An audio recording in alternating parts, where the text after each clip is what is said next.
रविवार को संगम नगरी प्रयागराज को हिंसा की आग में झोंक दिया गया। बीच सड़क पर घंटों बवाल काटा गया, गाड़ियां फूंक दी गई, दुकानों में तोड़फोड़ की गई है, पत्थरबाजी की गई है, पुलिस की टीम पर हमला किया गया है। हालांकि पुलिस ने हल्के बल प्रयोग के बाद हालात पर काबू पा लिया है, लेकिन इस बवाल ने कई सवाल खड़े किए हैं। ये हिंसा महज एक साजिश थी या संयोग था, उस पर एक विस्तारित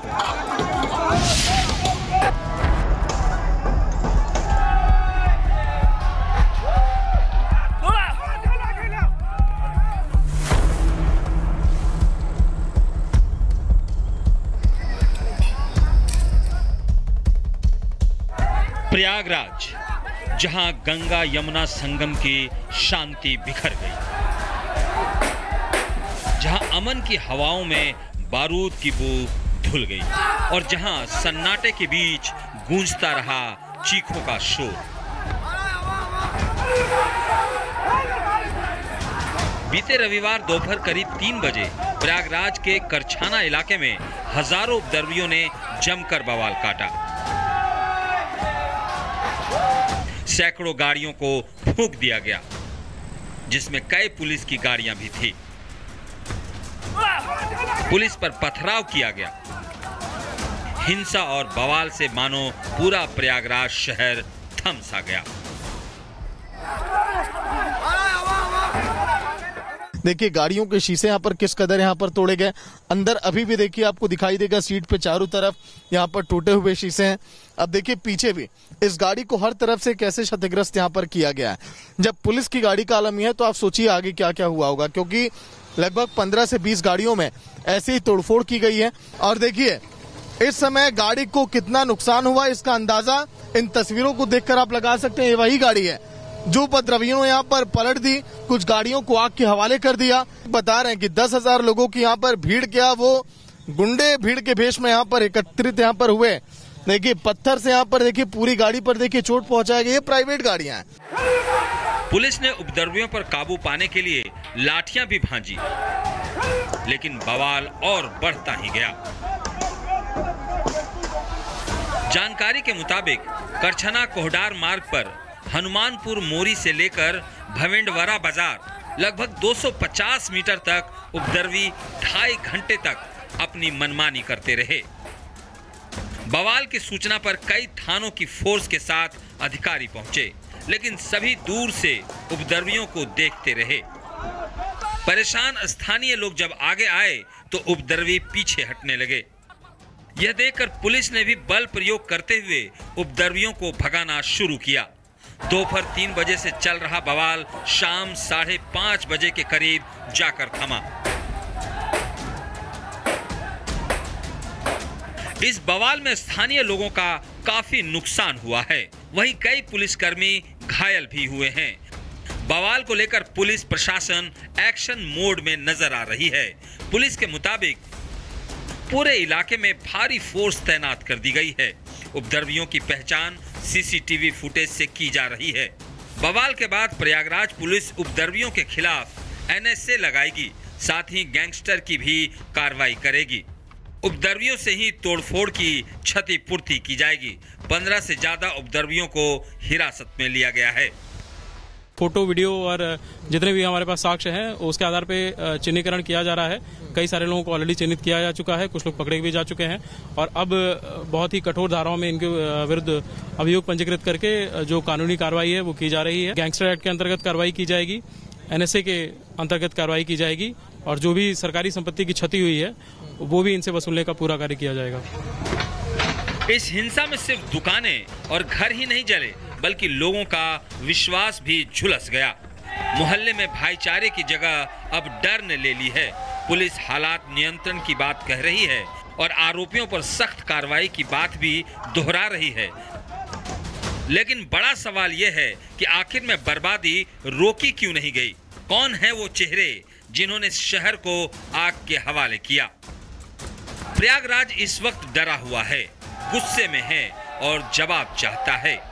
क्या इस हिंसा की साजिश थी, कोई स्क्रिप्ट, या ये सिर्फ नफरत का अचानक फट पड़ा गुब्बार था?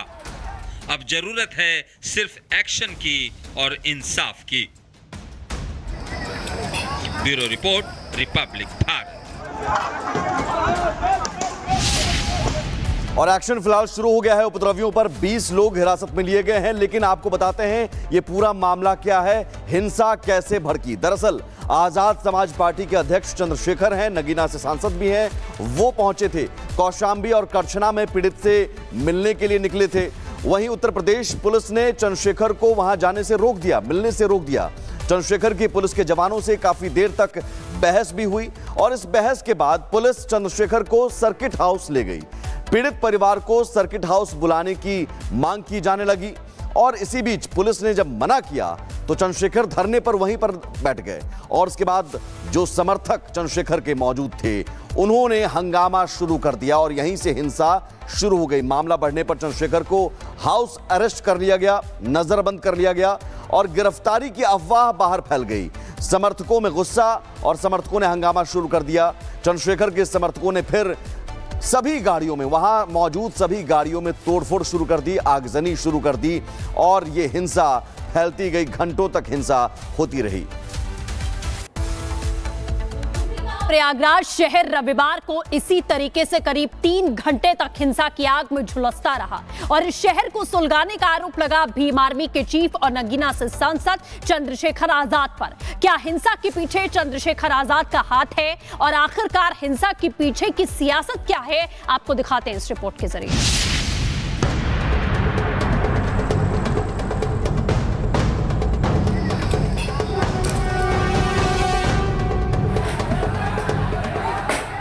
शहर जो सहमा हुआ है, एक नेता जिसकी मौजूदगी सवालों के घेरे में है और एक घटना जिसने अमन के शहर प्रयागराज को पूरी तरह झकझोर कर रख दिया है। प्रयागराज में हुई हिंसा अब एक राजनीतिक बहस का मुद्दा बन गई है। सवाल उठ रहे हैं, क्या हिंसा के पीछे कोई रणनीति थी? और इन सब के बीच चर्चा का केंद्र बने हैं भीम आर्मी के प्रमुख चंद्रशेखर आजाद उर्फ रावण। हिंसा ऐसे समय पर भड़की जब सांसद चंद्रशेखर को पुलिस ने रविवार शाम को इसौटी गांव जाने से रोक दिया, उन्हें नजरबंद कर दिया गया। ये खबर आग की तरह फैली और उनके समर्थकों ने आसमान सिर पर उठा लिया। भीम आर्मी के हजारों कार्यकर्ताओं ने प्रयागराज में चक्का जाम कर दिया।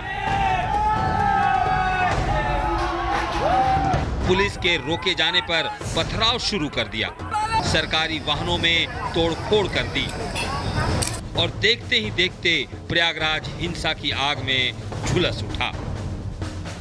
चंद्रशेखर आजाद जो कि आजाद समाज पार्टी के अध्यक्ष हैं, वो यहाँ पर आने वाले थे क्योंकि कुछ दिन पहले यहाँ पर एक दलित युवक था, उसकी जली लाश मिली थी, उनके परिजनों से उन्हें मुलाकात करनी थी, लेकिन वो यहाँ तक नहीं पहुंच पाया। लगभग 5000 के देखिए संख्या में समर्थक उनके यहाँ पर एकत्रित हो गए थे।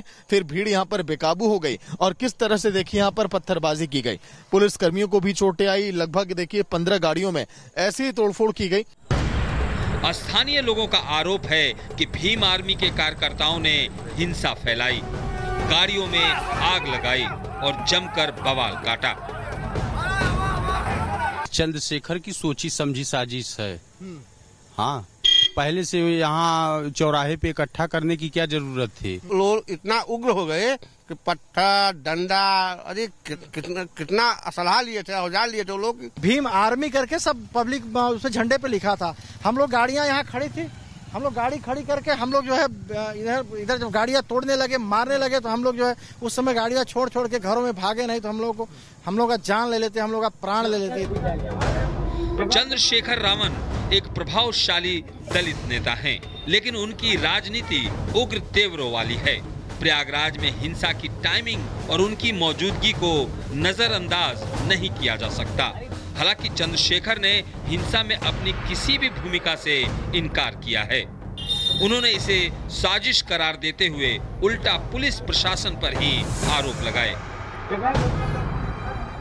पुलिस ने मुझे यहाँ रोक लिया और मुझसे कहा कि अभी लॉ एंड ऑर्डर की सिचुएशन अच्छी नहीं है, आप कुछ देर इंतजार कर लें, मुझे वहां जाने की इजाजत मिले और मैं उस परिवारों की आवाज को उठा पाऊं, मैं जान पाऊं सत्य क्या है।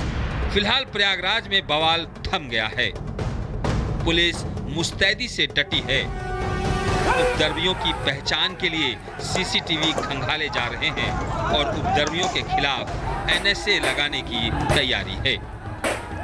वहीं चंद्रशेखर को प्रयागराज पुलिस ने वाराणसी भेज दिया है, जहां से वो आज दिल्ली के लिए रवाना होंगे।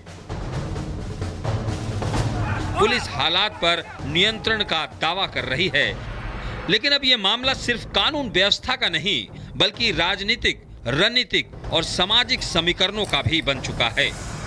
प्रयागराज की हिंसा को लेकर कई सवाल उठ रहे हैं। क्या यह महज संयोग था या कोई साजिश? और अगर चंद्रशेखर रावण की भूमिका थी तो क्या यह नया उग्र मोड़ दलित राजनीति का संकेत है? जांच जारी है, लेकिन शहर अभी भी डर और अविश्वास के साए में है। Bureau report, Republic Bharat.